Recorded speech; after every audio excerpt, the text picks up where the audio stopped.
You've been given bad advice, specifically incomplete advice, and it could be sabotaging your mixes. If you're sitting in your studio with decent studio monitors, but you never feel like you hear enough bass, and you're about to go buy another bigger set of monitors, or worse, a subwoofer, watch this video first. It's probably not your monitors that need to change. It's something else, something simple, something free. I had a big aha moment recently that I want to share with you. I flew out to one of my clients' studios. We spent the day together, kind of a consulting day, where I just came to his studio and helped him with whatever he wanted to work on. Mixing, studio setup, production, recording, kind of anything was fair game. When I got there, one of the first things he said was, "I probably need new monitors, don't I?" And I looked at him, and he was using these. This is the Yamaha HS5. I remember when these came out, I believe I was working at Sweetwater when they were fairly new years ago, and I sold these and people were always happy with them. Specifically, they have a 5-inch woofer. That's typically the minimum I recommend for studio work. Mine have a 6-inch woofer, but 5 seems to be the minimum. That gives you the ability to produce enough low end. But he was saying he was having trouble with the bass in his mixes. And we had been working together for several months at this point, and I had critiqued a number of his mixes, and I agree, he did have some issues with the low end on the mixes. But my alarm bells were going off, because these should be fine for mixing.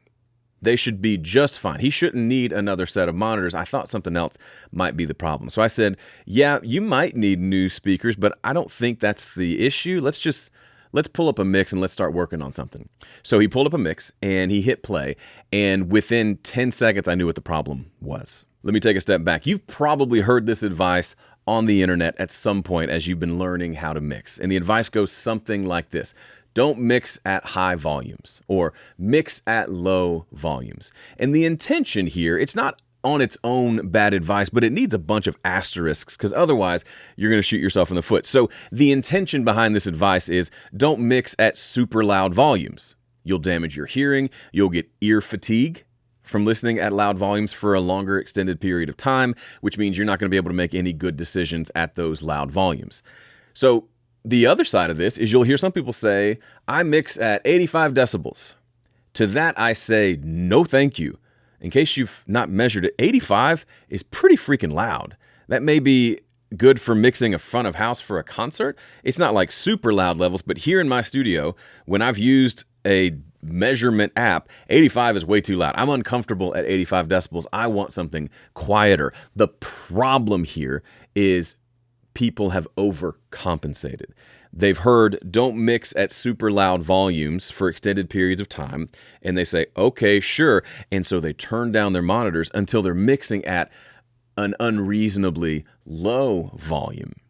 And that is just as bad, if not worse, for your mixes. There's a Goldilocks zone you need to aim for. And this is one of those things, if I hadn't been sitting in his studio, I would never have known the volume at which he's mixing. I wouldn't have even thought to even bring it up and ask, because I just assumed that he's probably mixing at roughly the same volume I am, but he wasn't. So we'll get into the specifics here in a second, but the ugly truth here is your ears are lying to you. Maybe you thought I was going to talk about he needed acoustic treatment. I'm not anti-acoustic treatment. I've got some treatment in the room, but it's not a magic bullet. It doesn't fix fundamental problems such as listening at the wrong volume. So what do I mean when I say your ears are lying to you? We're going to get a little bit scientific, but only enough to explain the concept. I don't want you to go on, spend the entire weekend studying the science behind this, because it won't make you a better mix engineer. Just take the science, just the truth on the top, apply it to your life and move on. You don't have to go super deep into this, but we're going to get nerdy here for just a second. Here is the Wikipedia page for something called equal loudness contour, or maybe you've heard it referred to as the Fletcher-Munson curves. I've said Fletcher-Munson many times. Fletcher-Munson. As it turns out, I just learned, Fletcher-Munson curves, which were developed in the 30s, are actually a subset of this larger idea of equal loudness contour. Okay, so let's look at this image and talk through this for a second. What's going on here? It looks like an EQ. We've got frequency along the bottom. This is from 10 hertz up to 100K. The human hearing is from 20 hertz up to 20K. That's why it stops there. And on the left-hand side, we've got volume. So just like an EQ, we've got volume going from silence up to 130 decibels. It's measured in dB SPL, which stands for sound pressure level. Now, you know, that's typically what we're talking about when we're measuring volume.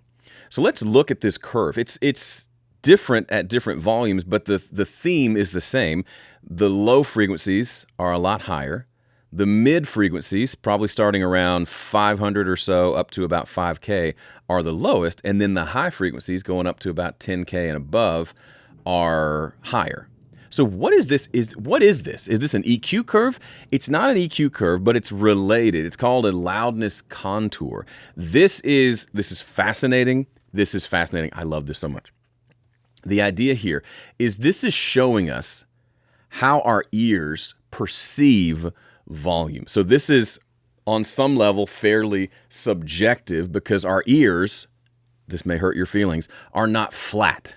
We don't hear things like a flat curve, which is why I think it's kind of funny when speaker manufacturers and microphone manufacturers try to make their frequency response as flat as possible, because that's great, that's well and good, maybe that's a worthy goal, but our ears can't even hear it because our ears are jacked up. We hear things at different levels and different balances, even when we listen at different volumes. Here's what I'm talking about. What this graph is showing us, let's pick a level. Let's pick 60 dB, for example. At 60 decibels, so let's say right around here at 1,000 hertz is hitting the 60 dB mark. Do you see that?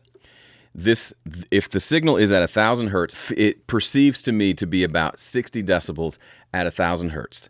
That means the lowest frequencies down here, like 24, let's go down here to like around here, about 80 hertz, needs to be 82-ish dB for my ears to perceive it as the same volume. So this curve is where the volume needs to be at all these different frequency levels for my ear to say, yeah, that's the same volume. So they do this with younger people with nice fresh ears, and they have them kind of rate the loudness of different frequencies at different volumes, and then they can kind of plot on a graph at what volume do they hear these things as the same. So think about it here. Vocals down in here at like 1K, kick drum down here at 80K. For those to sound roughly the same volume, there's a difference of, this is 60, and this is like 80 hertz, kick drum territory. This is 82. 60 to 82. Here's a fun fact about decibels. For every 10 dB of volume, you perceive it as twice as loud. So that means at 60 dB, the kick drum needs to be literally 4 times as loud, because it's 20 decibels, which is a doubling and a doubling again, for you to perceive it at the same volume. So let's bump it up to 80, just for argument's sake. At 80 hertz, the kick drum only needs to be at around 95 dB. So the difference, it's still double, it's still significant, but it's less of a difference the louder you get. And you can see this curve kind of flattens out the louder things get. So what's the takeaway here? The takeaway is our ears have an EQ curve to them, and they hear that EQ curve differently based on the volume itself. So if you mix at an incredibly low volume, you literally are not going to be able to hear the bass. And if you do hear the bass, it's probably way too loud in the mix, because when the rest of us turn it up to a normal listening volume, we're going to perceive that bass as super duper loud. So what's the answer? The problem here is people have overcompensated. They've been worried about mixing too loud, and they've turned it way down. I've heard the advice, I've maybe given the advice, mix at a volume where you could hold a conversation over the mix itself. I don't agree with that anymore. To me, that feels too quiet. But you may be wondering, all right, so what level should I mix at? That's a great question. Let's talk about that now. I recommend just doing this once, just for giggles. Download some sort of loudness measurement app. I downloaded the first free one in the App Store, and this literally gives me a readout of the loudness. I don't know if you can see that. I'm talking right now, and my voice is coming out at about 70 dB according to this thing. And then just sit in your mix position and play some music. If you see this thing dropping down below 60 decibels, in my opinion, that's too quiet. You're not going to be able to hear that. That's what my client's level was. It was a nice, like, oh, there's music playing. It almost felt like background music. You could hear the vocal, you could hear the drums, you could hear the bass a little bit, but all I did was reach for his volume knob, turn it up to about 70 or 73, 75 dB, because that's just the level that I enjoy listening at. Suddenly we could hear the bass wonderfully. So I didn't get out my measurement app and measure it. I've just gotten to a point where I like somewhere between like 70 and 75 feels like a nice, comfortable volume for me. And that's where I like to listen, mix, and master. So if you get out your measurement and you see it's coming out at 90 dB, that's maybe too loud. You probably don't have this bass problem. You probably want to turn it down before you hurt yourself. But if you turn it on and it's at like 55, 60 decibels, in my opinion, that's too quiet. That's not loud enough to be able to hear what's happening in the bass. You would need to crank the bass in your mix so much just to be able to hear it. And then when anybody else listens to your mix at a reasonable volume, say 70 dB, that bass is going to be too loud. And then if I crank it up to 85 dB to play it at a party, it's going to be obnoxiously loud. And people are going to say, what's wrong with this mix? It sounds terrible. That's the problem.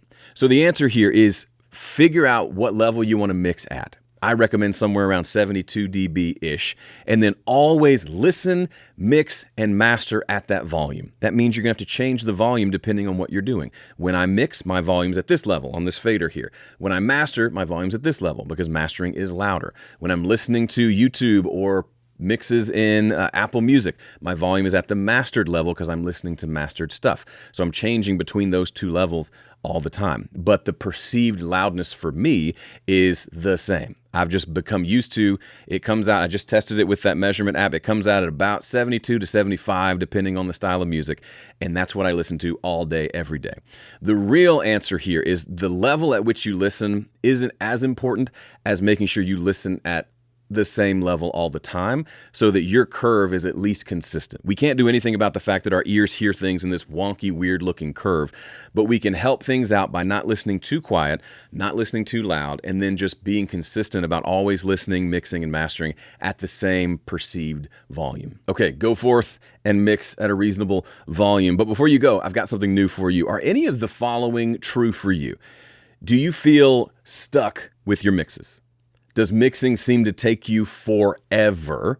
Or do you feel like you're randomly twisting knobs and just hoping for the best when you sit down to mix? If so, I want to invite you to join my all-new Speed Mixing Challenge. This is a 5-day live challenge where we'll meet every day for 5 days live, and I'll help you cut your mixing time in half or more. How? By focusing on a handful of the right things and ignoring all the nonsense. And there's a lot of nonsense out there. The challenge begins soon. If you're ready to level up your mixing game, you can buy your ticket over at speedmixingchallenge.com. All right, that's it for this video. If you want to see more from me, this video, 19 mixing tips I wish I knew a long time ago, will serve you just fine. Thanks for watching. See ya.